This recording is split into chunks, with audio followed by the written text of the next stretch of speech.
Bien qu'en différé, la Journée internationale de l'air pur pour des ciels bleus a été commémorée ici au sein de la zone économique spéciale de Coq, près de la ville de Ntoum, à 27 km de Libreville, où la délégation du ministère de tutelle a visité une usine de particules de bois.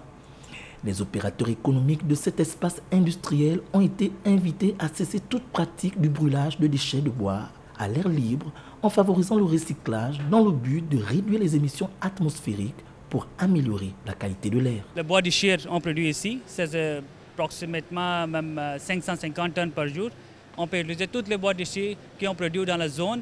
On va tourner ça bois de chire dans la cône plaquée. On appelle ça chipboard.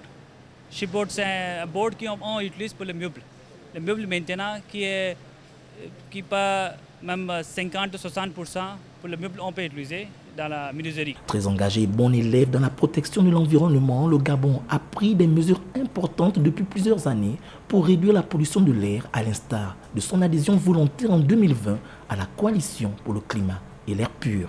Ces industriels consacrent beaucoup de déchets de bois, de rebuts de bois qui sont brûlés, calcinés et détruits à l'air libre, ce qui est à l'origine d'une émission importante de gaz à effet de serre qui ont des conséquences sur l'environnement et notamment à l'origine des changements climatiques.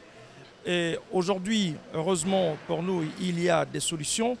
Au cours de cette célébration, les entreprises Greenply, Starply, Jorga Wood et Wood Pro, ayant limité leurs émissions de gaz à effet de serre, ont été honorées du prix Carbone Neutrality, pionnier en français, pionnier dans la neutralité carbone.